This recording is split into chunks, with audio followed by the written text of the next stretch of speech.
What's up, family? Gerald the Bossman here. You're tuned into the Bossman Show on AM 1010, AM 1430, 1055 The King. Let the King out at 105theking.com and the Bossman Show at bossmanshow.com. Hit me up on Instagram, The Bossman Show, Twitter at Bossman Show, and Facebook, Bossman Show. It's the Bossman on your radio. Listen to the Bossman Show with your host, JR, Saturdays at 9 a.m. right here on AM 1010, The King. What's up, good people? Bet Online is your number one source for all your betting needs. The latest odds, lines, and matchup reports for baseball, boxing, golf, and more. Bet Online continues to be the fastest and easiest way to place your wagers, including live betting and your favorite casino and card games available to play right from your phone. Head to the website or use your mobile device to sign up today and get in on the action. Remember to use your promo code BELIEVE, B-L-E-A-V, for your 50% welcome bonus on your first deposit. Bet Online, where the game starts. BS3 Network, changing the way you watch TV.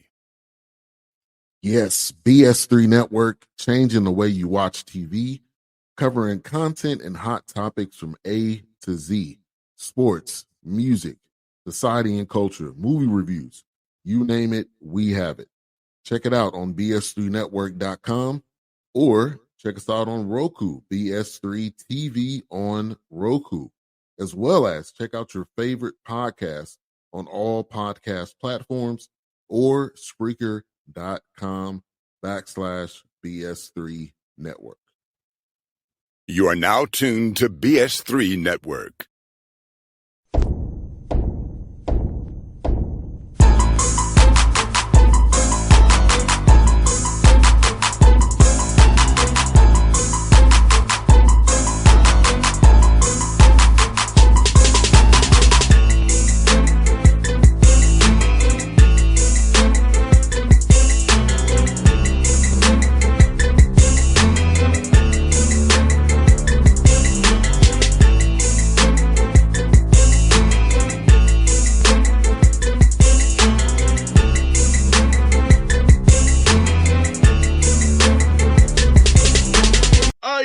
Back on the Bossman Show. You see him in the background, the man himself.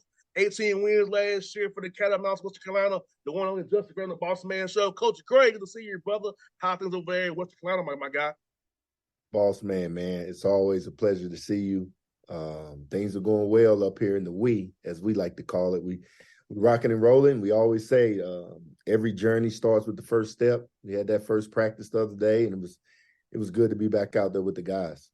No doubt. Let me ask you, man, how cool was it this summer to see your guys come in and work where they worked for you, man, and just get better and seeing what you have on the court and knowing, hey, you can really build off last year's 18 wins with what your talent you brought in this year and the guys getting better on their own? I would say a lot of it is a nostalgic, feeling in the process for me because, being a college athlete, being a student athlete and being in their positions, we know there's a ton of things they could be doing. And these are the things that we always try to challenge them is these are your words. You want to win a championship. You want to be a pro. You want to graduate. You want to do all these things. They just don't happen. You don't work a 20-hour week and get a 40-hour paycheck, So for us, it's about putting in the amount of work and being consistent with that, having discipline and always having sort of a heart of learning and trying to get better than you were the next day. And our guys in the summer, they really, really did a good job at that. And we look forward to continuing that here in the fall.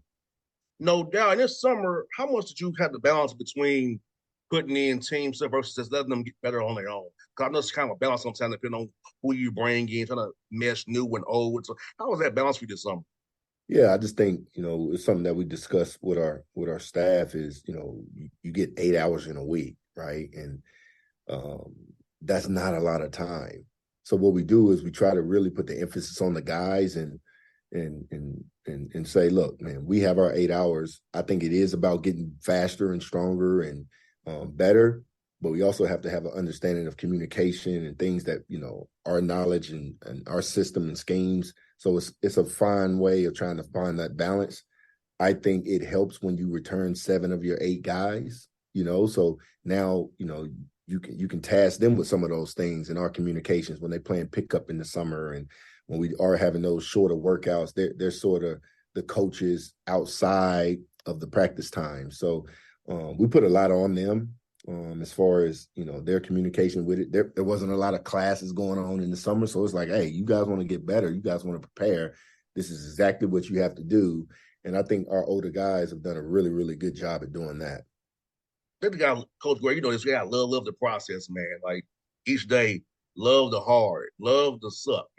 All those gases, all those stretches, all those in the weight room, those drills, man. You have to, because all that stuff, they don't know it at the time of the weight, man. You know it, but it pays off. You expect to pay off. All that hard work you put in the summertime, drill work, practice work, all that comes into play eventually in the season. And when you do it, it's like, oh wow, that's why Coach has doing all this, because it pays off in a big game in March. Yeah, I mean, for us, we talked about, when we first got here, the acronym, us coaches love acronyms. We had the TJDK. They just don't know. So it was like we were trying to always prove somebody wrong and prove that it wasn't the last year Western or the Western Carolina of old. I think we've done that in the regards of getting back to being respectable and having an opportunity to compete for a championship. Now it's like building the right kind of edge, in the Western edge for us, and having the right kind of energy every single day, and that kind of consistency starts with the energy that you bring to the court with anything that we do. And then we talk about discipline of things. Like that's when we win. When we talk about games that we lost, the close ones, we were just undisciplined. Those teams were more disciplined than us last year. So we talk about trying to get better in that. Then it's that grit. You needed some dogs out there, some dudes that walk around with a little bit of like, I wish you would, right? And those guys. And then that last E is just trying to do things with excellence. And the only way you could do things with excellence is being consistent, disciplined, and always have a heart of learning. So we talk about that edge every single day. Since we got back in the summer, we changed that motto, and that's literally all we've been talking about. Man, I watched that game against Furman, bro. I'm like, man, that was a heck of a game. I was cheering I'm gonna keep saying the butt off for yeah. Nah, hey, you call it how it is, man. I had to catch myself and start saying the A word, but you get what I was saying. Yeah. No, man. I think when you our guys, and when you're playing against a program like Furman that's had the history as of late and what coaches done down there with their program, it's like we're chasing that. Right. And the only way you chase it is go down and try to chop down the biggest tree in the forest. And that was a heck of a game. We came up short, but that's where the discipline came in. They were a little bit more disciplined. And then their guys made plays. We give them credit where credit's due. No doubt. And like I said, man, I feel like that's something we can build off of. It's more motivation, because that's been the top dog, as you both know. But the fact that you all took them that point, helped to win that game, like, man, look, I know it sucks. Like, you lost it, but hey, something to build off of. So we correct these things, like be more disciplined. Look, we got a chance. We was with those dudes in a tournament setting, throwing haymakers with them back and forth. We almost got the job. Yeah, I mean, we split with them during the year. I mean, when you think of all the things that we did, last season, I tell them we're in a business where what you did yesterday doesn't really count. The rent's due every single day. So that's with practices, that's with classes, that's obviously with games, that's how you approach everything. But, I mean, first time we swept ETSU, swept Wofford, swept Mercer, swept VMI. I mean, you have all these things split with Furman, who won the league. Like, you do all those things, and it just builds momentum and excitement, and more people are coming out to see us. I say, you know why? Because they're coming to see us. They want to cheer for us, so it's our duty and our job to make sure we're doing every single thing that we can to be the best possible team that we can be. We're not trying to chase anybody. We're not trying to, build to beat one team. Every single game is the most important game. And no doubt. If we can do that and we have that mindset, we'll be just fine. Yeah, no doubt. I think I'm glad you had that mindset, because I feel like sometimes people build teams just for a specific team, and I'm like, nah, that's not what you should be doing. It happens in the NBA too. They build rosters to beat certain teams. I'm like, bro, what if you don't play a team? Mm-hmm. You got to have a complete team to do what you got to do. You know what I'm saying? Yeah, and I feel like you're win every game is do it for the right reasons, not because this one team. But you got the right mindset. I see you in the league, bro. It blows my mind. Mm-hmm. I mean, there's so many good players, there's so many good coaches. Like that's like going around and counting the next man pockets. Like that's not how I was raised. I wasn't raised that way. I'm not worried about what they're doing. I'm focusing on us. How can we get better? And how can we be the best possible team? How can we be our GOAT? You know what I mean? How can we be the greatest team that ever walked through this program, through this university? That's all we're trying to focus on is us. And it happens, I'm telling you, you know how it is. The really, really good teams, the really, really good players, the all-time greats, they're consistent, they're disciplined, and they always are willing to learn. They don't never think it's about them, So that's what we preach with our guys, and we got a good group. I'm excited about it. And tell me about it, bro. You got 4 guys from my state, Georgia, on the roster. Tell me about those young 40 young men on the roster specifically. But how important for you to come down here, Georgia, up throughout the state to find talent that can play for you? Yeah, I think for me, everybody asks, do you have a home state? Do you have this? I just need players that want to do things the right way, and value education. And then they have that little bit of chip on their shoulder. They feel overlooked. They feel like, because that's how I was as a player. I always, and I played in the ACC and I played professionally, but I always carried that chip around. And when you have players that embody that, it makes it easier to coach them because they see things the exact same way you see them. And for us to be going down into Georgia, I mean, there's so much talent, man. You go to Atlanta, it's a pro on every street, on every corner. There's one, and I tell our staff, I don't care if you go out 100 days or if you go out 0 days, guess what? We need the player. You know what I mean? So we try to make sure we have people that we trust that we can call on. Then we have to put our boots on the ground. We go put our boots on the ground. We try to do a really, really good job in eval and seeing things that are really, really valuable to us. Just so happened we got a couple guys from Georgia on that, but we got guys from all across the states, in the Southeast, and we're really, really excited about what we're building.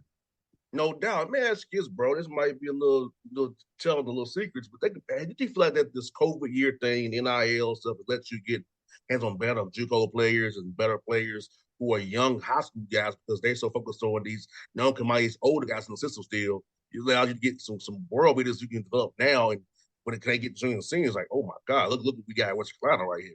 Mm-hmm. I think it's the evals, right? And every program, they value different things, and one thing I really value is toughness. I just, it's hard to play in my program if you're soft, so for us, that's one of the things that we always look at. Like, yeah, can he jump? Can he run? Can he shoot? Yeah, I get all those things, but is he soft? If he's soft, he can't play here. If he doesn't have a mental and a physical preparedness, like where they are ready for anything, and the most important thing is the next thing, then it's kind of hard for them to be in our program. If they're not a gym guy, if they don't value school, if they think it's about them, I don't know. We need guys that it's the we over the me, So we try to do all those things, and then competitive nature, man. Like, it ain't over to the fat lady sing, you know what I mean? Like that's how and you can pull out the keys in the gym, you out there, right? But it ain't over yet to the buzzer go, and we got those guys that play that way, compete that way daily, and they push each other to be better. I mean, I say get right to that line. I mean, you get right to the line, but don't cross it, and some days in practice, doesn't look like they like each other all the time. But as soon as it's over, where we going to eat? Bro, where we at? You driving, I'm driving, and that's the kind of brotherhood you want. You want people to have iron sharpens iron mentality, right? So those are some of the things that we really, really try to hone in and lock in on when we're going out and recruiting talent. No doubt, man. Like I said, you all built something. I know your phones are ringing more since 18 wins, 10 SoCon. I know people calling you more and more when you make the phone call. Like, oh yeah, you all got those stay last year. So I'm glad you're doing what you're building. So let me ask you this, bro. Like, now you're going in year 3. What's been your biggest thing of growth that you're happy about with your program since you've gotten there for us, seeing this whole thing as being the whole guy, seeing it for the 1,000-foot platform now? So what's the biggest thing for you, the growth you seeing, how happy you are with it? For me, honestly, it's not the wins. It's we're graduating guys, right? So everybody that was capable of graduating graduated. And we like to talk about, if we're coming in and you're a young guy and we're doing things at a 9 for you and you're here at a 1, by the time that you leave out of here, it should be flipping. Now you're ready for the real world. We're doing less. You're planning your days. You understanding, because we're in the business of raising kings, and that's what I try to tell them. Like, I want a bunch of leaders. I want a bunch of guys that want to go out and make things happen and change the world and be able to do those things. How do we do that?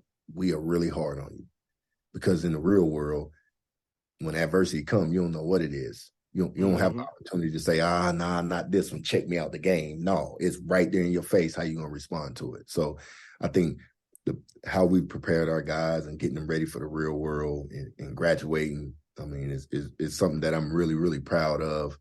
And for me, more than any win, I done won a ton of games. I done lost a ton of games. I mean, those things will happen. But being able to have a guy call me back after he's left is like, Coach, man, I love you and I appreciate everything you did. That's one of the best things that you can have. No doubt. See, with my Father's Day, man, his players hitting them up, and I'm going to take them to baby showers and business openings, and like my dad's got me just taking them somewhere to one players. I'm like, man.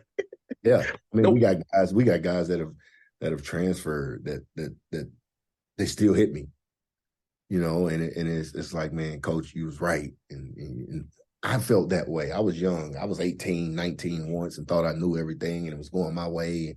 And once things slow down, you start to grow up a little bit, you realize, like, man, these people are here just to help us, and that tough time is just accountability, and those are the things that we try to really, really recognize and have them understand. Telling you the truth is real love. Yes. And I ain't for the, my last name might be gray, but ain't nothing gray about me. I'm direct. It's black or it's white, and these guys, they really, really do, respect that. And I think that's why they play so hard for us. And that's why I'm so proud to be their coach. No doubt. And you got some non-conference schedule, man. That's a nice schedule you got. I'm going to try to catch you at Vanderbilt or MCSU. Yeah. But I know you got Notre Dame and Vanderbilt on your schedule. Talk about the non-con schedule and how hard was it putting together with knowing that you had won some games and dudes don't really want to play you this time around. Yeah, it's a different call than, my first year. We could have played every school in the country, and that's just a part of it, man. You're doing something right when you're taking some of those calls, and it's like, I don't want to play. Who coming back, or who you got, or and when we say it's like, nah, we'll get back to you maybe next year, So for us, it was just trying to, we wanted to play a really, really difficult non-conference schedule that's going to prepare us for a SoCon that ultimately we have to win 3 games in a row. When we want to be playing and peaking when we get to the end of February and getting into early March to be able to win 3 games in a row so we can go dancing. So I think we've put together a schedule that allows us to have some home games that are really good, to have some, go out on the road and be tested by really, really good programs and really, really good coaches and different styles of play, which our league gives us. So we really, really are excited about our schedule. No doubt, bro. Brother, I'm be cheering. Like I told you, I'll cheer my butt off for you when you're playing Furman. I know Bob Rich don't like that. I say that out loud, but I was cheering for you, brother. Yeah. But hopefully we can see you do it again, and this time get through the hump, man, and go dancing with one good time for you, brother. Man, I appreciate it, boss man. And as you know, anything I can do for you, just say the word, my guy. Hey, you from the Mid-Shaw, man. That's my guy. So, yeah, we brothers for real, brother. We got the same friends, man. It's all good. Yes, indeed. You stay blessed, man. You too, brother. Thank you, brother. BS3 Network, changing the way you watch TV. Yes, BS3 Network, changing the way you watch TV, covering content and hot topics from A to Z, sports, music, society and culture, movie reviews. You name it, we have it. Check it out on bs3network.com or check us out on Roku, BS3 TV on Roku, as well as check out your favorite podcast on all podcast platforms or Spreaker.com/BS3 Network. You are now tuned to BS3 Network. What's up, good people? Bet Online is your #1 source for all your betting needs. the latest odds, lines, and matchup reports for baseball, boxing, golf, and more. BetOnline continues to be the fastest and easiest way to place your wagers, including live betting and your favorite casino and card games available to play right from your phone. Head to the website or use your mobile device to sign up today and get in on the action. Remember to use your promo code BELIEVE, BLEAV, for your 50% welcome bonus on your first deposit. BetOnline, where the game starts. What's up, family? Jared the Bossman here. You're tuned into the Bossman Show on AM 1010, AM 1430, 1055 The King.